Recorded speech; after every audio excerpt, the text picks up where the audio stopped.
you live this life or walk this road, then you can talk shit. Gambling with my life, but I refuse to go for nonsense. This the life I chose, this all I know, ain't many options. Vow to tell the truth, I make the rules like I'm Fleece Johnson. Hey, what's up? This is Big Lee with Hustler Spirit. What's going on with you, Fleece? Man, I'm fired up. What are you thinking about now? Man, you know what? Here's what I'm thinking about now. Everybody out there already know. You got some water? I did Parole. Let me get some water. I'm fired up. Smoking fired up.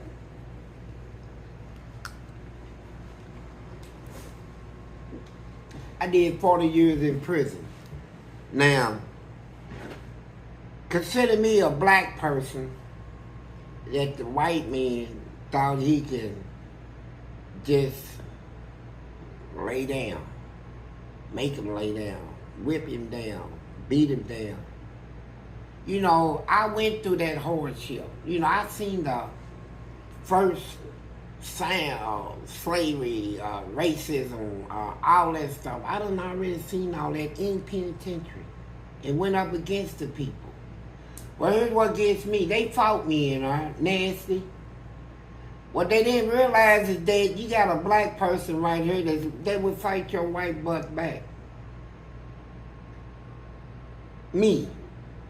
The booty man, booty warrior, whatever you want to call me, I fought him back with duty. You see? And they never been fought like that. Now, since I've been out here on the streets, I've been hearing the stuff. They got small feelings. I mean, I've been out on the streets, man. I mean, I ain't in prison no more, man. That stuff don't even bother me. But they got people that worked in the prison that done heard me talk on this broadcast, and they got feelings. They trying to write books, write their own comments on how they dealt with Fleece Johnson when they worked at EDDYVILLE State Penitentiary, Maximum Security Penitentiary. I dealt with everybody the same. They ain't no different. They wasn't no how they dealt with me. How did you deal with me? You didn't break me. You didn't make me stop what I was doing. You know, and one in particular is this one called Phil Parker. He was came in as deputy warden. You know, they was going all over the country trying to find somebody that'll come to a Kentucky maximum security penitentiary and break Fleece Johnson, break me. I mean, they went through the army. They the army guy. He ended up dying in the penitentiary. They come up with Ezel. He died messing with Fleece Johnson. They got Nemo. He go home, blow his brains out. Rojo blowed his brains out. All these people that came, they hired to break me. See? And they couldn't figure me out. They said, this black person here will fight. Yeah, I will. I'll fight you with everything I got. And so this Phil Parker got a book out. And somebody said he got a section in there about me. Yeah, I read it. And what was he saying? Do you mind telling the people? I ain't seen the book yet, but you my agent. Yeah, I read it. And it's funny. It's funny you talking about him because he said you threw a turd out in the walkway where he was walking, and he made you clean it up, and that you were scared of him. He also said that the first time you picked up the turd, you left a little bit down there, he made you come back out and clean up the rest. And I thought that was, out of all the stories I heard, I don't remember you just doing something without putting up a fight. So it's a good thing we could talk about that now. Why didn't you put up a fight with him? First of all, let me tell you the story, and you figure it out. I'm 300 miles away from my city where I lived at. You know, that prison is 300 miles away. I ain't get no visits. I really ain't got nobody even writing me or nothing. I'm on my own in here. I'm in a racist penitentiary, nasty. The Constitution violations was everywhere, right? Eighth Amendment stuff, right? I'm right in it, and I'm a child. Remember, I went to prison, turned 16 in prison. They won't send me to this nasty prison. They wanted me dead. They wanted me dead. Now, this Phil Parker, at the time we met, he was a deputy warden. Let me tell you about him. He used to do commercials, high karate commercials on TV where they come out, jump up, and kick. And he's a karate expert. He's rumored to have 10th degree black belt. He's lethal. He has a license where his hands is considered weapons. His feet, weapons. So they go get him out of Hollywood, bring him to the penitentiary, give him a job, deputy warden. He come in. At the time he came in, the guards almost had me cornered at that time. They was trying to pursue me, you know, to kill me. You know, they thought they had me all locked down, cornered in, ain't nothing he can do. Only last thing in my arsenal was duty. That's the only thing I had. I said, I'm gonna scare him. I flooded the wall. I said, first of all, I'm gonna keep it flooded so when they run through it and hit me with the taser gun, everybody gets electrocuted, not just me. I'm gonna get all of us. We gonna feel it. I'm gonna make that wallet this high. I had flood out there. I done threw duty all over the floor. Let him walk through it. They called Phil Parker. See, they was trying to get their hands on me to kill me. If they had got hold of me that day, they would have killed me. So he come, two-piece suit, Mr. Judo Kung Fu. I already know he's good. I done read about him and all that stuff, and so all the guards were scared to come on the walk. There's about 15 guards out there scared to open the crash gate. He told them, get back, open the gate. They opened it. He said, open his door. He said, lock the gate back. So he's on the walk with me by himself. Now, he trained them guards in judo and all that. He's a trainer, too. So now he wants to put on a demonstration to prove that he's the one that can kick my butt, right? I done already evaluated the situation. 9 out of 10, he would have did just that. I'm not going to get embarrassed. I got them guards scared. He tried to show them guards that I ain't nobody to be afraid of. He can whoop me single-handed. And had I challenged him that day, he probably would have. Oh, you didn't challenge him. So he was right about that. You was scared of him. No, I wasn't scared. I'm a thinker. Strategy. All right. Why would I give up all my power? Let this man do all that judo stuff. And he knows more than I do in that fight department. He would have probably did what he wanted, and all them goals would have celebrated. But I said, you know what? I can win a fight without fighting. Now they're expecting to see a big rummer out here. Expecting him to start kicking and all that stuff. I said, you know what? I got a good swing, man, if it connects. But I said, you know what? I ain't going there. I'm going to win this battle without even fighting. So when he said, hey, you going to clean this up? I said, no, I ain't. He said, yeah, you are. I looked over at them guards. They was outside the crash gate, ready to rush in at any moment. He told them don't. He going to do it himself. Me and him on the walk by ourselves. I said, clean it up. You remember what cell house it was? Yeah, cell house 3. And the I walk, don't think he put 3 in the book. Well, if he didn't, he's allowed. I think he said 14 maybe. Cell house 3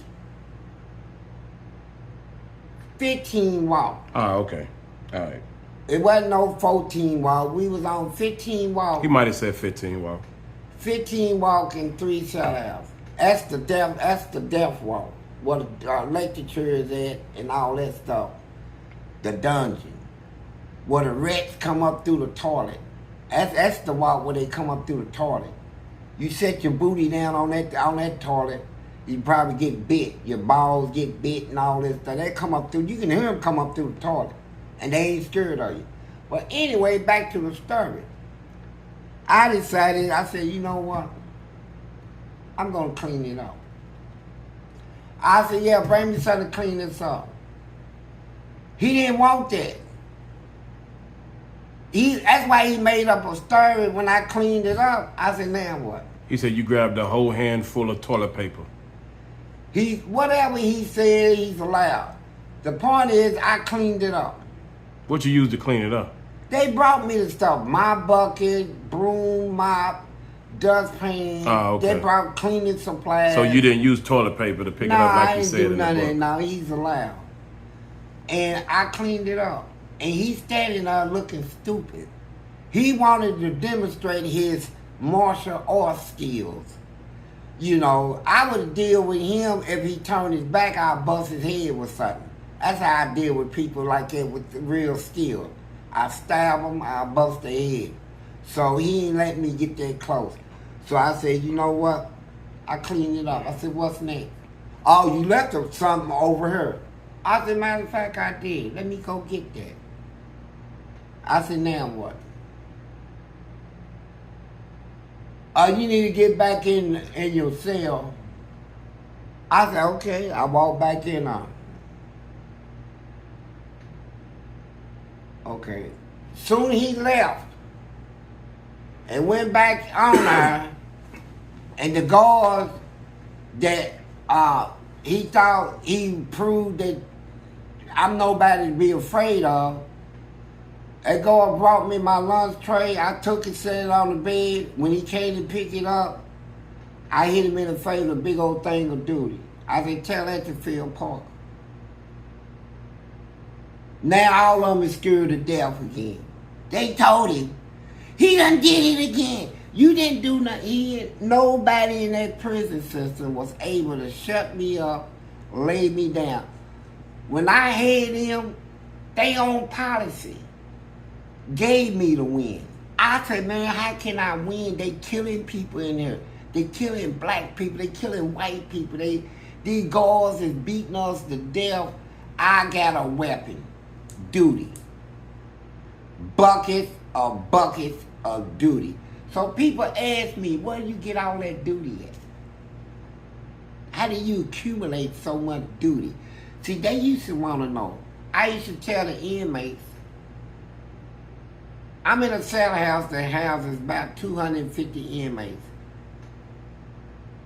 under my command. Whenever they use the bathroom, they put it in something and they send it to me. Something like what? Cups, plastic bags, whatever. And they'll send me the duty. I dump it in a bucket. I take broken glass, put glass in there. I take magic shape and stuff to make your hair fall out. I put about 6 cans in there and it stinks real bad, the magic shape by itself. I take sour milk, which is, have you ever smelled sour milk by itself? Mm-hmm. I put some sour milk in there, pee. I take a broomstick that I broke, chop it, make it real thick. I don't want it to bounce off of you. When I throw it on you, ain't gonna be no bouncing off. And then we done saved up the syrup. Everybody send me their syrup off their pancake tray, their syrup. I mix that syrup so it can stick to you.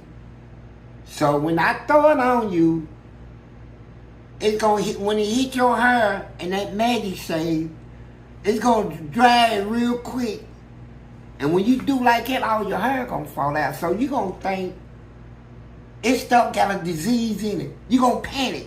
My hair's falling out. He threw it on me. But with that many different feces, I bet it did have some disease in it. Yeah, I had some, yeah. And I had it and I would let it set for days before I throw it. You know, make sure it's potent. And so here they come. So this little stupid nurse, they call her Lisa. All right, Underfield Parker, he didn't do nothing. Talking about he's tough.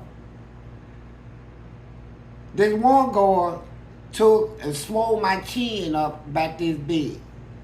I was handcuffed behind the back, had lace shackles on. One guard ran his mouth, I spit on him. The lieutenant grabbed a lace shackle and snatched. My chin hit the floor, swole my stuff up. So they put me on 15 miles. Nurse come down to Lisa. I said, hey, can I get some help? She said, no, I ain't gonna give you no help. You should have thought about that before you did what you did, spitting on that guard. It ain't no job. Her job is to be a nurse. Now she done overstepped it. So I said, you know what? I get her when I get back upstairs. And when I got back up her, here she come. Nurse on the walk. Whole walk is quiet.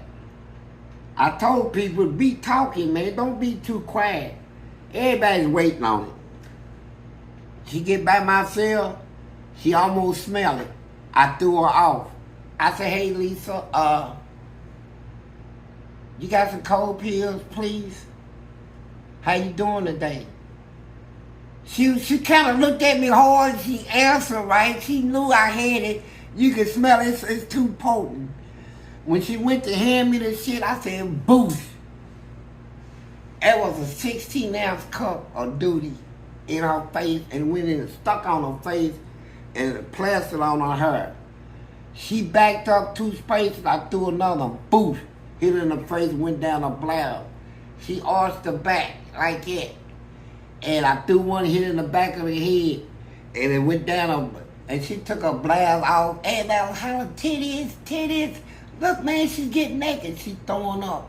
Oh, and she sat down on the floor. I said, good. So I grabbed 2 bottles of soap. Big old bottles of soap. Threw them, man. I was trying to bust in her head with them soap, right? I'm laughing at it. And then I threw some more duty on her. So this black guard, a black guard was working that night. He came running through the door to see what the commotion was. And she laying on the floor, throwing up. She couldn't even move. She throwing up, her hair falling out, all this stuff. Smelling like duty. Nasty duty. So he go get a sheet, and soon he threw the sheet over, a white sheet, soon he landed on it, the whole sheet started turning brown and stuff, right? It was soaked through the sheet. He said, I'm not picking her up. So they let her sit there for about 20 minutes, man, throwing up. And I was just, then I flooded. She was still floating in the water almost, right? So they hollered, we gonna get you. We gonna get you. You. I said, yeah, all right, man. Remember, they policy. If I throw it on you, only thing you can do is write a report. He threw this on me. You can't no longer be around him when he is taken from his cell or subdued. That's my win. Right there. I said, you know what? I can throw it on them. They can't do nothing. So here they come with the billy clubs. About 13 of them running down the hall like that. And hammers over their head. I got 2 big old 3-gallon buckets of duty waiting on them. I can't wait, man. This whole cell house smelling like Dew Ranch. You know, like he had 200 cows in our duty. It was just, the whole cell house was just utter. So when they running from my door, back up to the door, nigga. They called me all kinds of stuff. I said, booth. Got all of them. They dropped billy clubs, everything.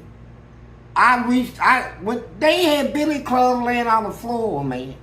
That duty was that strong. It scared him that bad.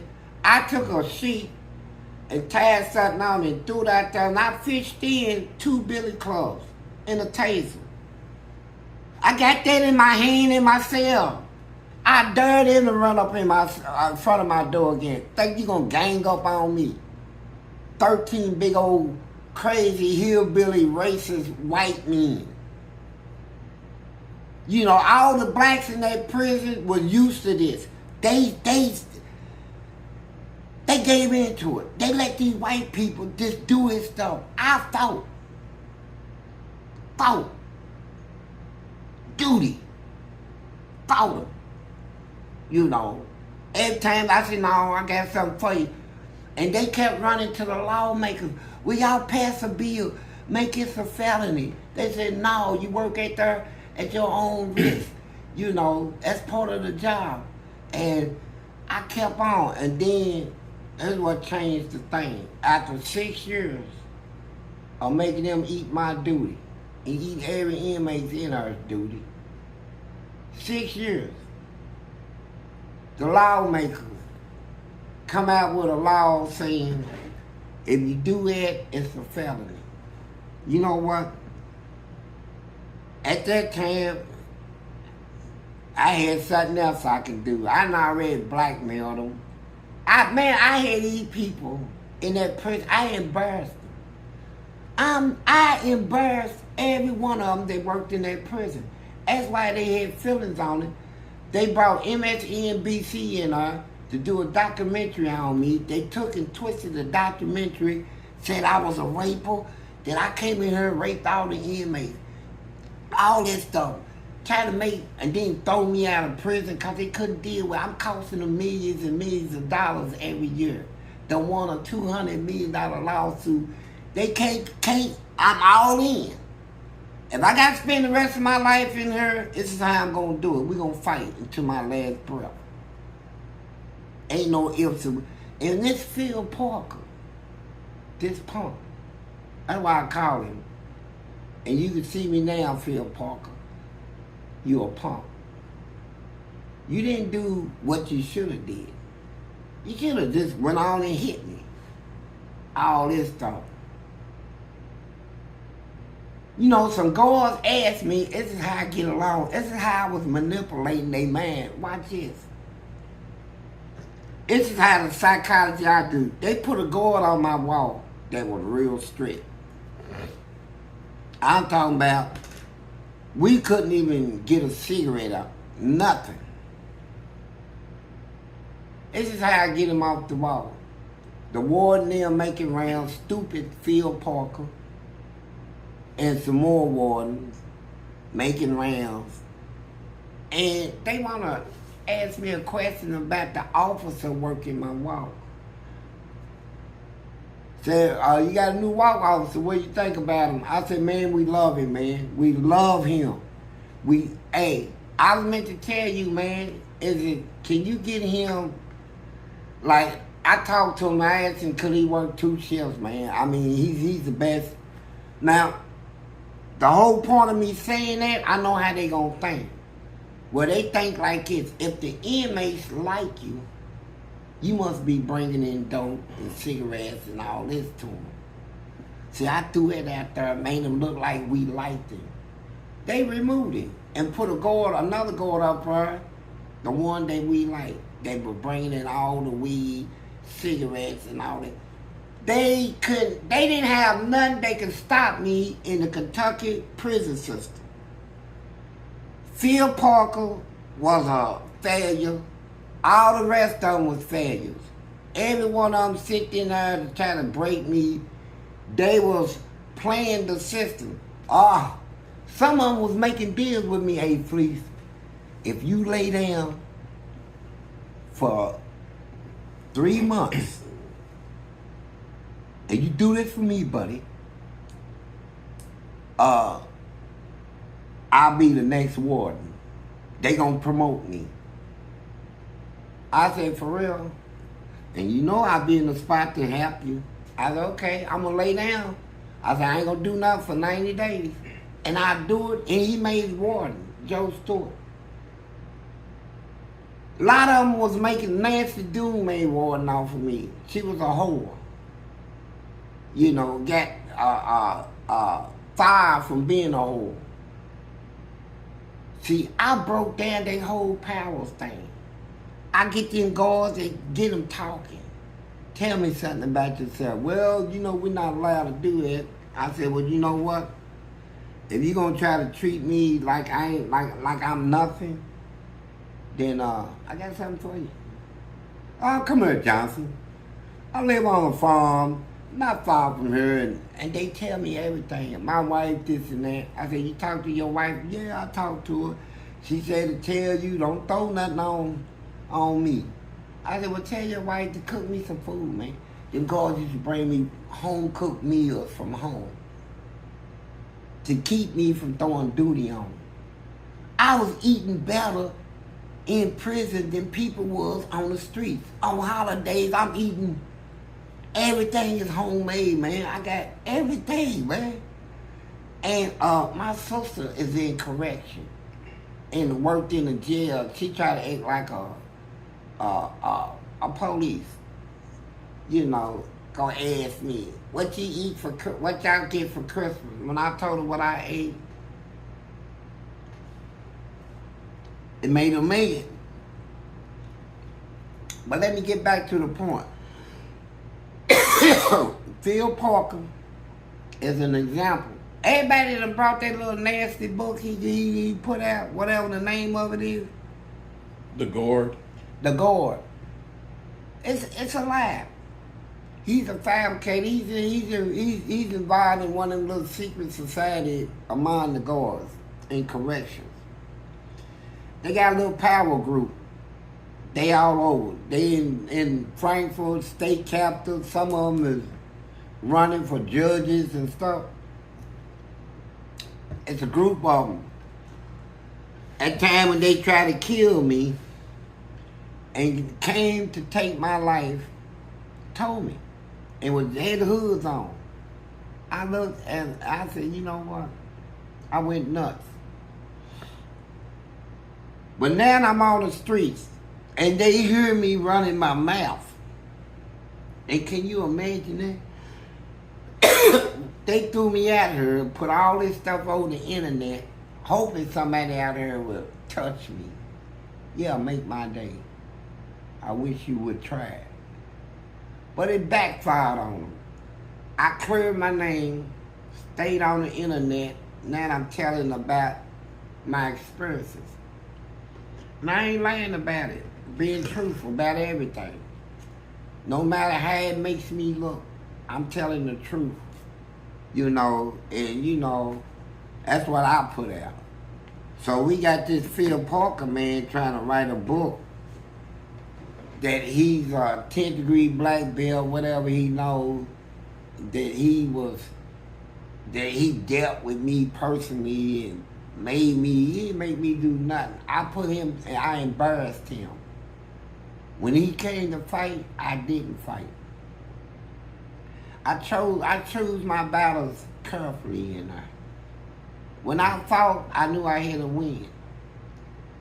I fought to that point. I defeated them. How many inmates do you know, since Phil Parker want to brag about the correction systems in Kentucky? Let's talk about this last little thing. Where they told me, parole? What? Parole board. I said, I got parole today. Get dressed. I'm already accepted the fact that I ain't never getting out. I mean, I'm 40 years in, man. You know, this is my home. I get dressed. I say, you know what? I'm going to go down there and cuss them out.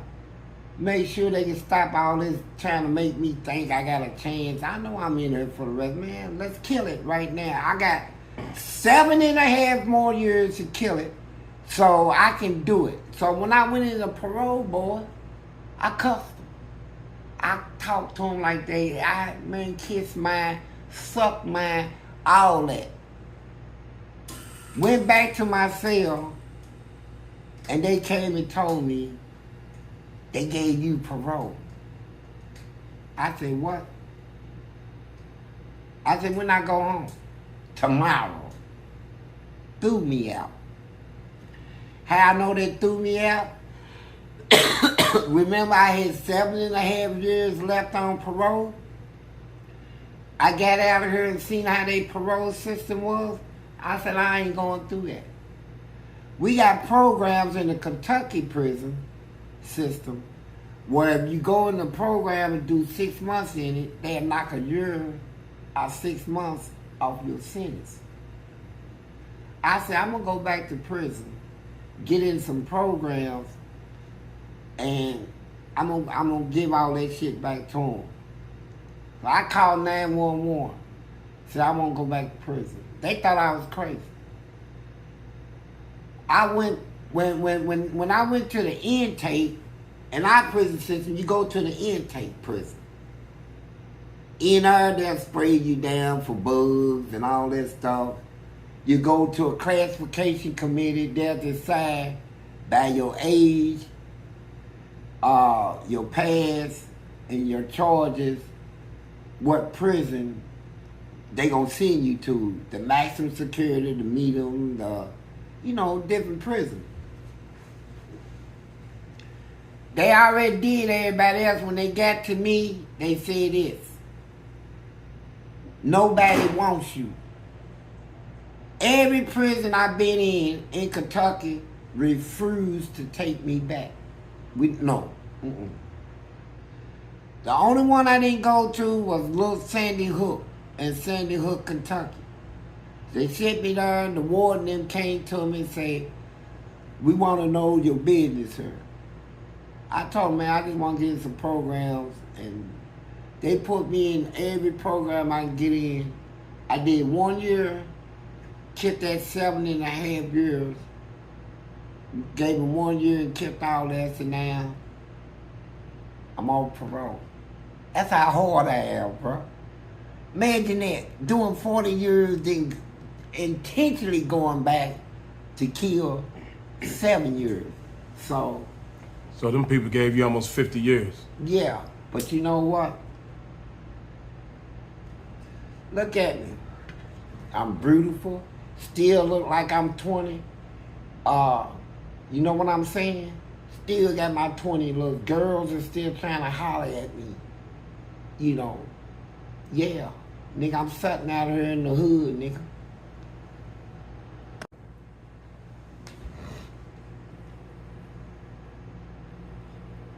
You ready? Hey. I got offended the other day. Somebody gonna ask me a question. I said, yeah. They say these young kids out here,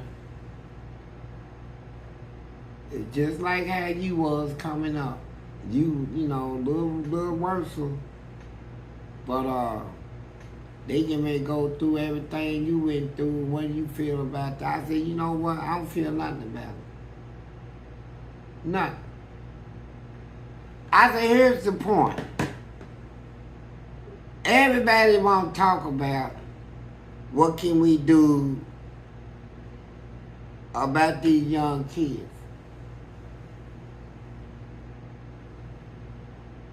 How can we stop the violence? How can we, let's take all the guns, let's take this, let's take that. Let's take them off the streets. But you know what?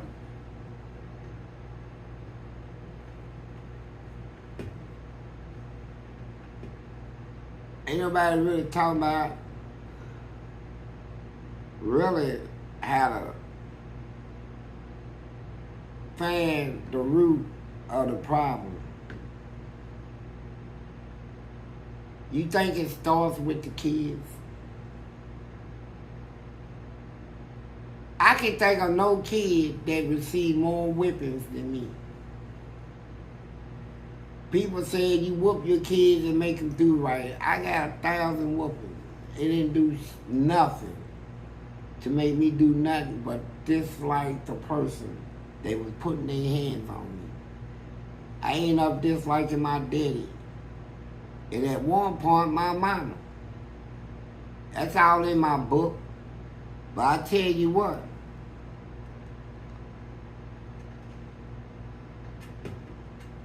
When I think about what could have, the help that I needed,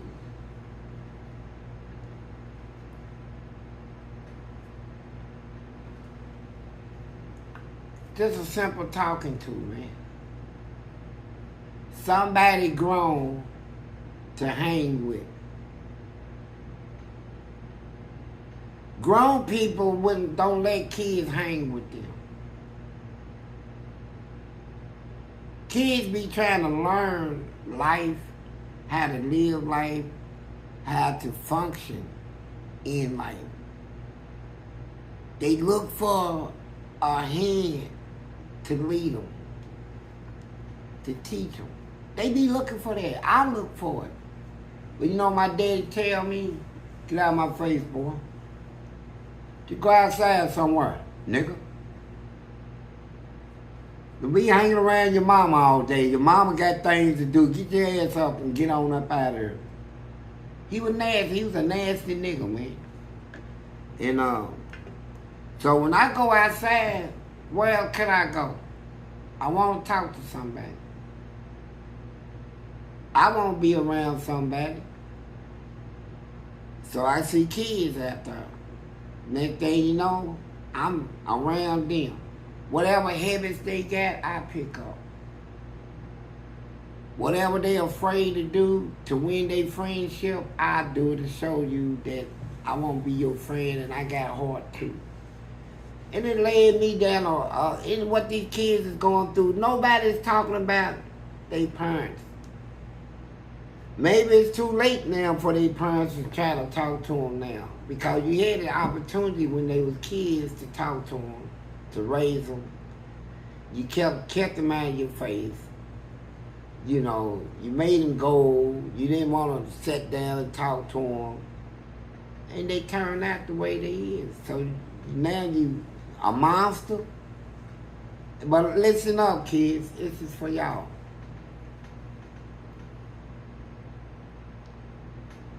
Y'all got something that I didn't have. Y'all got more sense. I ain't have it. Y'all see the way life is, how things is out here.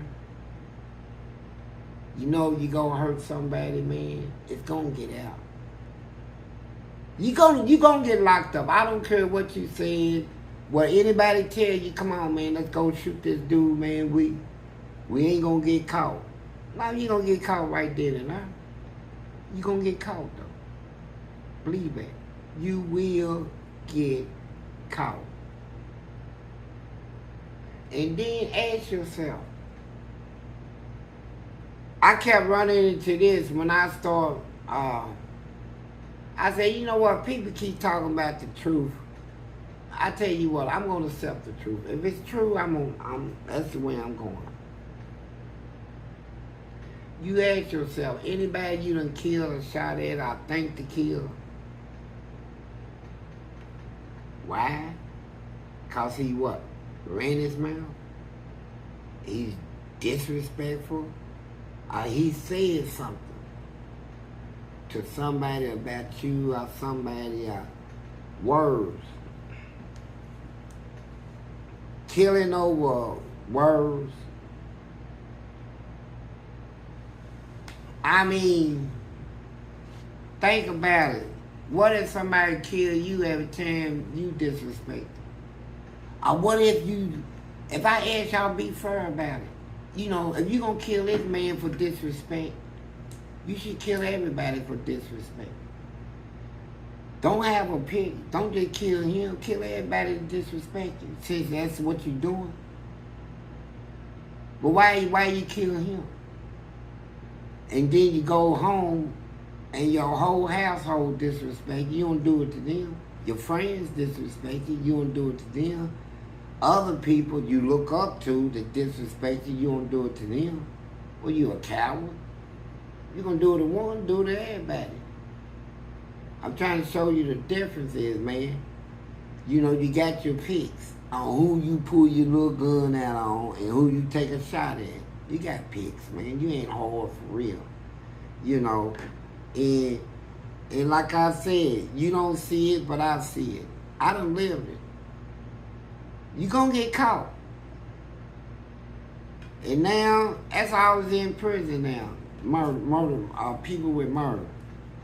That's all they send into prison now, murder. It ain't armed robbery, cartel, carjacking and all that. It's murder. And when you go there, all y'all gonna come out like me. Old, gray eyebrows, gray mustaches. When they catch you, that's how you gonna come out. A lot of you ain't gonna make it out. What can I tell you? I tell you this, man, if you ain't there, don't go there. Now you can listen to your little stupid friends, right? That's why I call them stupid. You can try to prove a point to them. I'm hard, man. Give me the gun. I'll show you what I can do. You gonna show somebody that you can take anybody can take somebody's life. I mean, just gotta have a heart to do it. Hey, boom. I mean, a kid do it. Kids are doing it. But here's my point. You don't see the consequences. You see, I get away with it. Yeah, right then and there you can. I mean, we all see it on TV. So-and-so being shot. Police have no suspects, nobody in custody. You can say they got away. No, they didn't. Watch.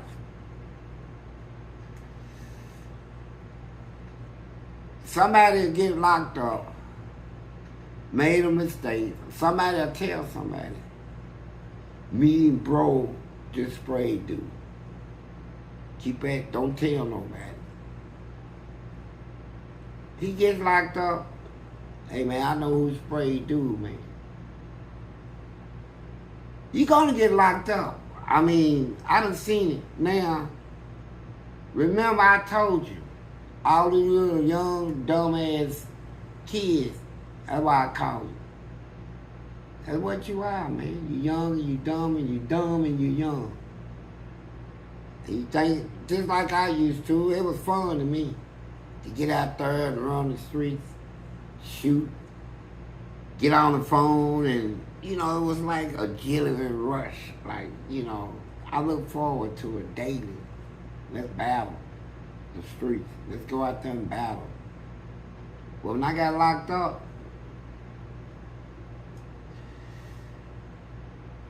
and seen firsthand all this stuff about penitentiary, and now, here I am in jail, skinny. Ain't got no muscles. I'm getting ready to go to prison, man. These people in there lifting weights, been doing it for decades. They monsters in there. I done shot somebody and killed him. Now I gotta go in here. He probably got relatives in there. All them thoughts will go through your head. You find yourself looking at your own booty, man, and you be like, I got a pretty plump butt. They'll have to kill me, all that. Then you'll meet somebody that you know. They gonna tell you, man, everything gonna be all right, bro. See, watch this. They done already put a bid in to sell you to somebody. Yeah, man. Oh, yeah, man. He'll shoot the gun, bro. He'll shoot it. Fighting, you ain't nothing, man. Yeah, go on and whoop him, and, yeah, give me 10 boxes of cigarettes. I'll give you 8 boxes. All right, man. Man that already sold you. You think that's your friend. See, all the dirt that you doing out here in society that you think I'm gonna get away with, no, you ain't. All that dirt gonna come back to you twice, triple, double. You going to penitentiary. I'm not gonna waste my time trying to tell you nothing other than that. You will go to prison. You will have somebody run up on you with one of these. Baby oil. So if prison is so bad, why are they running in there? They don't know until they get in there. They think all that stuff they see on TV. See, a lot of people, they ain't like me. They come out of prison, they don't want to talk about what happened in there. They want everybody to think they went into prison, lift weights, it wasn't nothing, came out, had a wonderful time, right? They don't want to talk about all the gay stuff, everything else that you see in prison. The baby oil, the jacking off. You got people, freaks, that go in the shower. You walk in the shower, you'll be able to know them jack artists. They be standing there in the shower. They stand there all day, stroking their thing, slow stroking.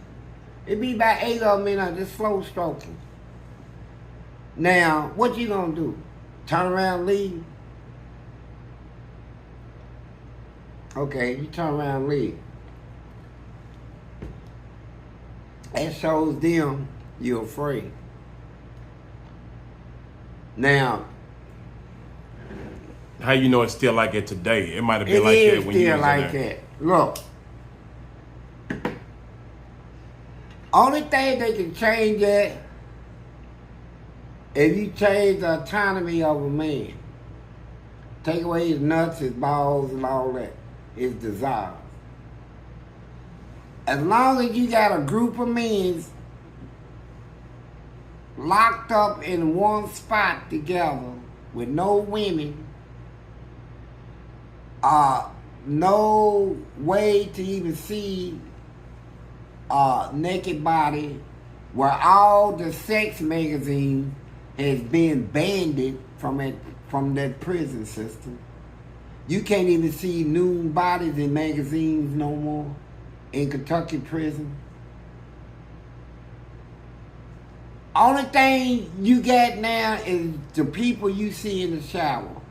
Especially the young ones coming in with the murders, with the little skinny bodies, with the plump booties and real beautiful legs and stuff like that. That's what they see. And when they see you, you're going to be the closest thing to a woman. You're going to be like a dream come true. Them freaks going to look at you. What's up, young blood? You ain't going to want to talk. You're going to say... They don't approach everybody like that. Yeah, they do. Everybody gets approached. Everybody going to get approached. And somebody going to have to tell them, hey, man, ask dudes, people. Okay. No, man, I was just wondering, you got an encounter, you gonna say you never had? It's crap. I ain't trying to bust nobody out, but I'm telling you what, I'm truthful about me. I'm truthful about what goes on in the penitentiaries. I'm truthful about how people are when they get out of prison. It ain't for me to put nobody out there, right? I've seen a lot of people out there that done gave me head, ate my booty, all that. And they around their wives and their kids. And their wife don't know nothing.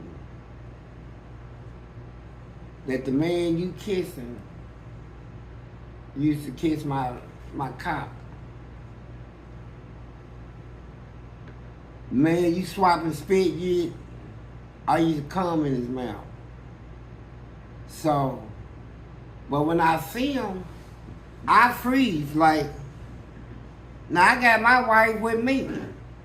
So we like looking at each other crazy like, hey, what's up, bruh? What's up, Fleece? Now his voice is deep. What's up, Fleece? So I'm like, I said, who's that? Oh, it's my kids, man. I said, how many kids you got, bruh? Yeah, I got 5. This is Lisa, this is Doe. You don't tell me their name and stuff. It's my wife. I said, yeah, this is my wife, it's Darlene, man. How you doing, Miss Darlene? What you doing out there, Fleece? I said, man, I'm doing movies, books. Yeah, man, I've been hearing about you. And while he's talking, I keep seeing his eyes. See, I'm gonna tell you, I ain't into that stuff. His eyes keep going down in my cock, right? And he'll lick his lip. He said, yeah, man. And he'll look down and look up. I said, man, come on with this. I said, look, man, I'll talk to you later. And then my wife will say, oh, honey, who was that? And I'll be like, I said, oh, that's somebody I knew in prison. But my wife, she hard, man. I mean, she comes straight out and say stuff. She's out. That's somebody you was fucking. I said, come on, man, with all that on. I said, just somebody I knew in prison. She said, yeah, okay. But I run into that all the time out here. I ran into another one, man, that used to eat me up. He had 2 girls. I said, what's up, man? He said, man, these is my girls, nigga. These is my, come here, girl. Let me tell you about this nigga.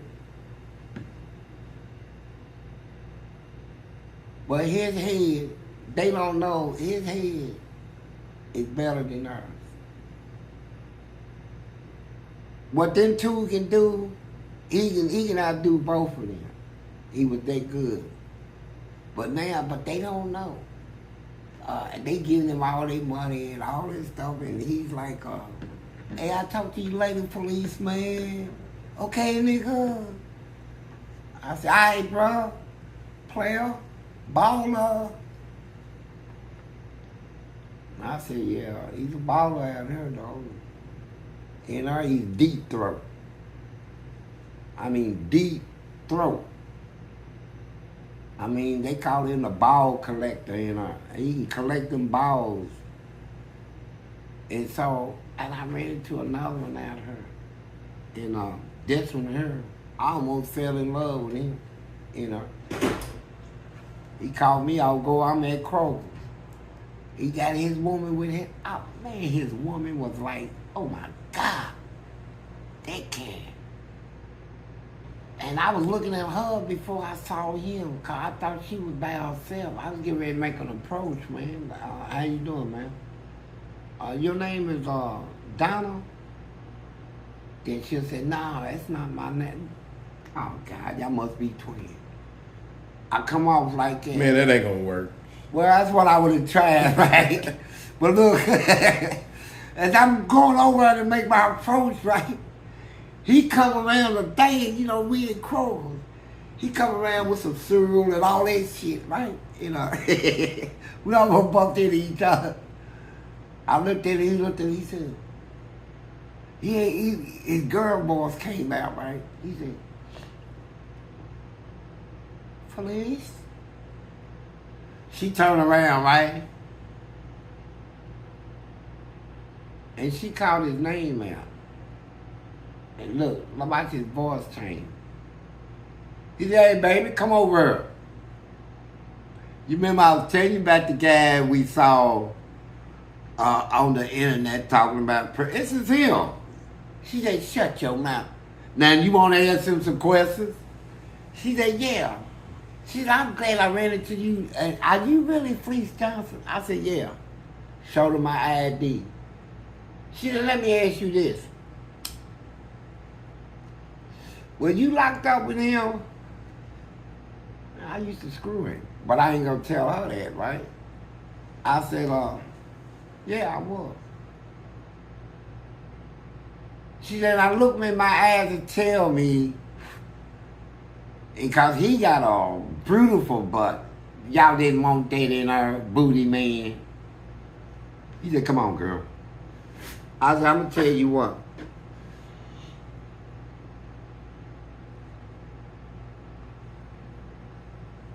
Yeah, we noticed. I said, he probably don't even realize it. But I'm going to tell you the truth. You told me look in your eyes. I'm going to look in your eyes and I'm going to tell you. That beautiful butt you talking about, yeah. I spotted it. A lot of people spotted it in her. But you know what? No matter how we try to approach this idiot. I'm just calling you idiot, man. We couldn't get there. We tried everything. See, people don't normally run up on you and just take your booty and all that. They talk you out of it, game you out of it, get you in debt, and all that, let you give that up to get out of debt, you know. So I'm telling his girl that. One thing I ain't telling her is that, yeah. Oh, damn. I hope she ain't looking at this. I don't care. Well, I didn't want to tell her. I hated him more than you hated. He's your man, but he was my girl. I was in love with him. I would have killed over him. I lost it over him. But I saved it, man. I said, you still hard, man? He said, you know it. He said, I don't know nothing no other way. She said, you ain't nothing, nigga. He said, man, look at her. She said, okay. She said, but I don't know how y'all let him escape. We didn't. I tore it up. She know he got a man, but it's like, let me stop talking about that. Yeah. I'm going to save you from yourself. Peace. Yeah, so this dude's name was Benefield. And he's the one that back in the days were killing them girls and throwing them in the river down in Shawnee in Louisville. The Ohio River? Yeah, where I'm from, you know, my city. So I see this man in prison. So Gerard Wilson told me, he said, hey. I said, yeah, Gerard, what up? He said, I borrowed some food and stuff from Benefield. I said, and? He said, I ain't paying him shit. I said, when is payday? He said, today. He said, he keep on trying to talk to him. I told him I ain't got nothing for him. I said, Gerard, you know he killed all them girls in Louisville. He said, I ain't a girl.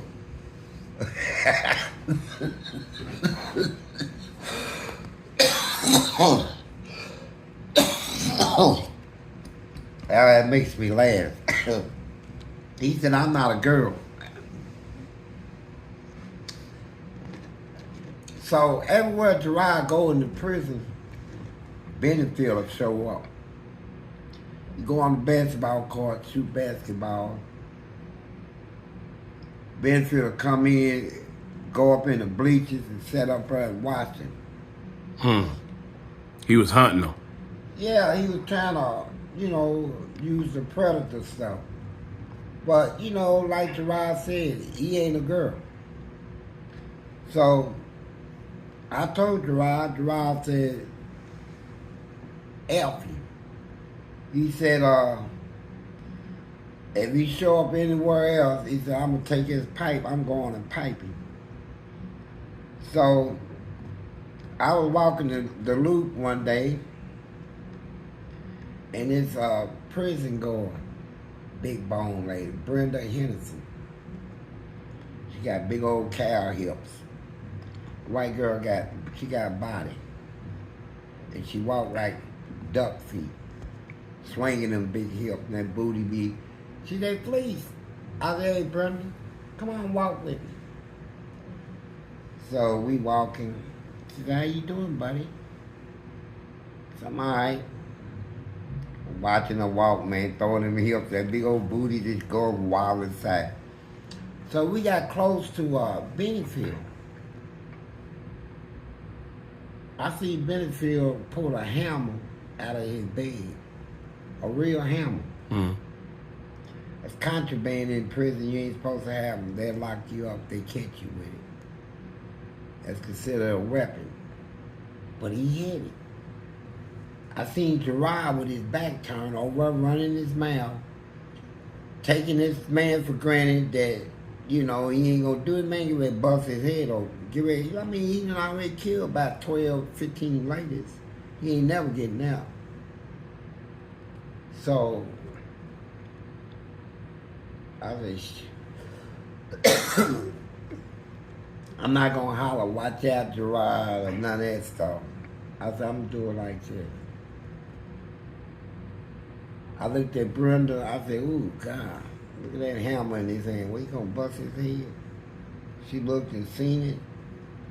She said, wait right here, and walked over. Soon he swung, she caught his arm, went up on his arm, flipped him up in the air. Bam! Twisted his arm, put a knee in his neck, told him if he moved, she'll break his neck. Gerard turned around. I looked at him, I said, you owe me, boy. I got you, man. And he said, was he gonna hit me? He's gonna hit me. And he ran over, acted like he wanted to kick dude while he was down, and all the girls came, and so, check this out, though. The same one, Benefield. So, he sent a letter to somebody in the hole and told them that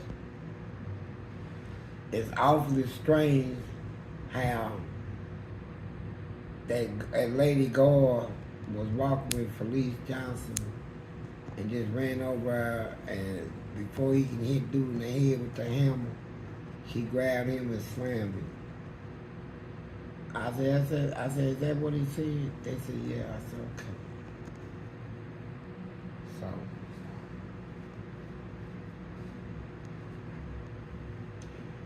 not long after that, I got it arranged where I'm on his walk. Benefields? Yeah. I'm on the same walk he's on, right? So, when we come out for exercise, as soon as he walked towards me, right? He wasn't gonna walk up to me and talk. He kind of walked like he was trying to walk past me, right? Mm-hmm. I caught him with that left hook right in the mouth. Bow. Boom, bow, bow, boom, bow.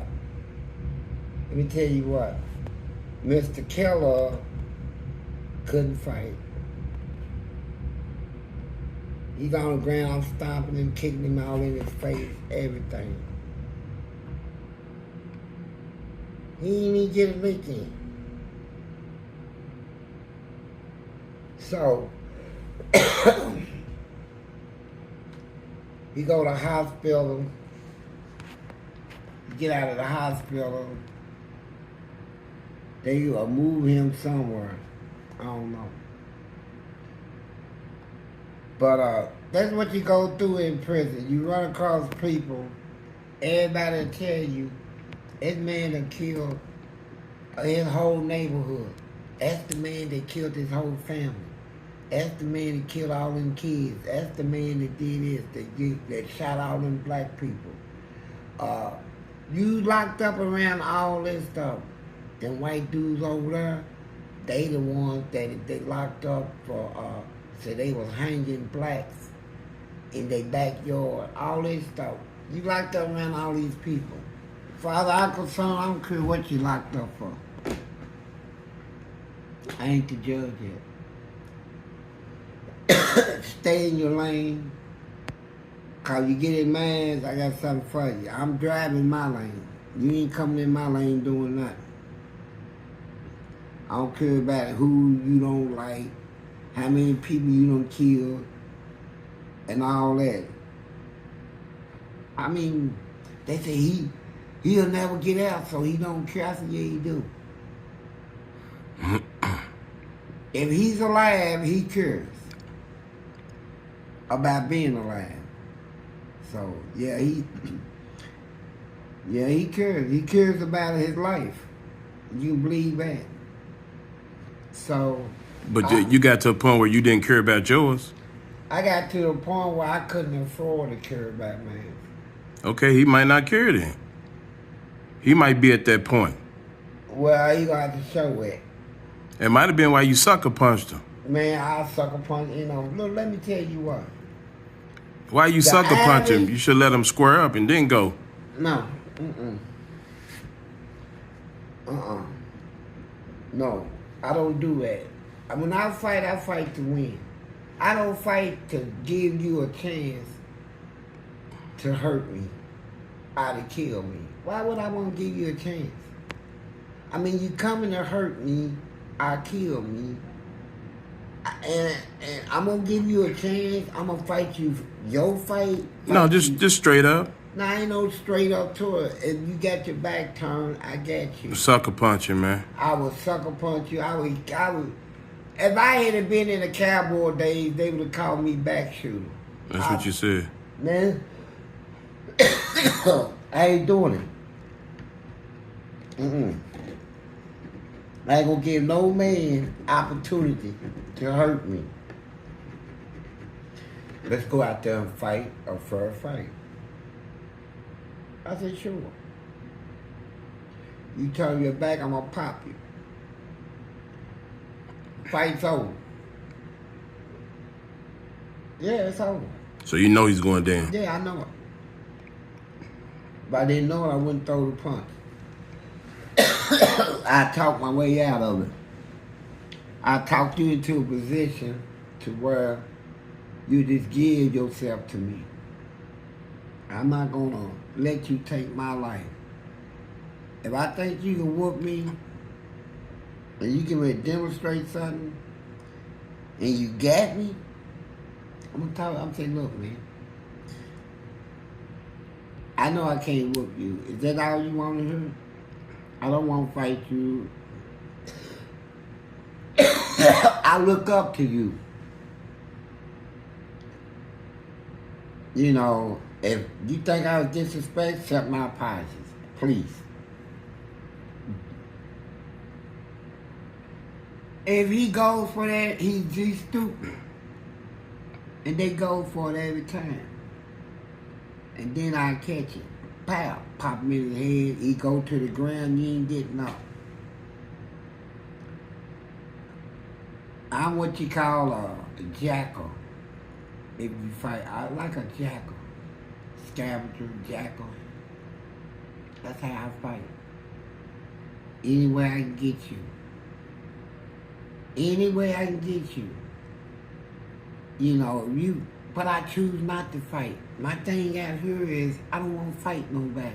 Because if I fight you, I'm going to defeat you. Any way I can. You need to leave them cigarettes alone.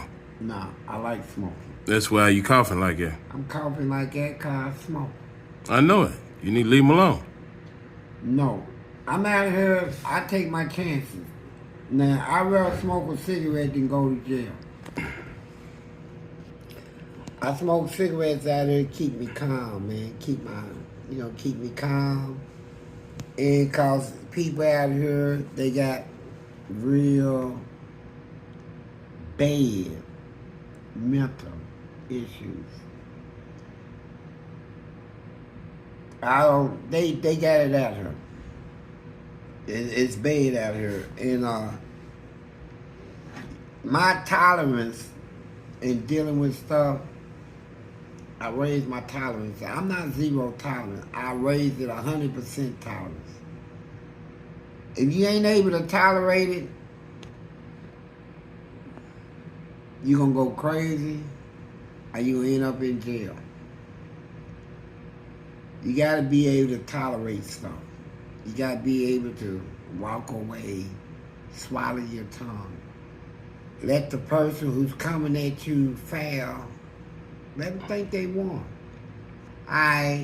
Look, my apologies. You know, I don't want I don't want no smoke. And you can go back later on that night and take them out if you want to. But I'm just saying, you got to be smooth out here. Jesus said it better in the Bible. Be wise as a serpent, but harmless as a dove. Now, we know a serpent, man, they have a lot of deceptions. One day, you might walk out of the house, I might have to be a doctor today. A psychiatrist of mine. I had somebody run up on me with a girl. Can you imagine? I'm in the park, sitting down, smoking a cigarette. And this black girl with a pop bottle, broken pop bottle, glass, come running. I'm tired of y'all messing with me. I jumped up and stood up on the little thing in the park. Mm-hmm. I said, I don't even know you. I'm tired of y'all messing with me. And she was gripping that thing like a real strong grip, right? I said, who are you? I'm trying to talk to her. She said, who are you? I told her my name. She said, F you. So I jumped off the thing, man. I'll get her to walk inside, man. I'm not going to fight this girl because she's a woman. And I don't underestimate them either, because them little skinny black girls, they quit. Boy, they are lightning quick, and that I could have tried some of those Superman stuff. Hey, look, put that down. And I bet you she would be quick enough to hit me about 3 times before I knew it, right? They quick. Them little skinny ones is quick, right? And she had a real professional grip.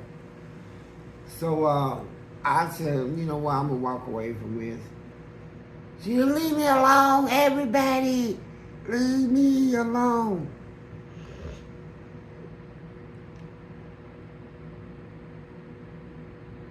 But like I don't like losing. So you know what? The police came and got her.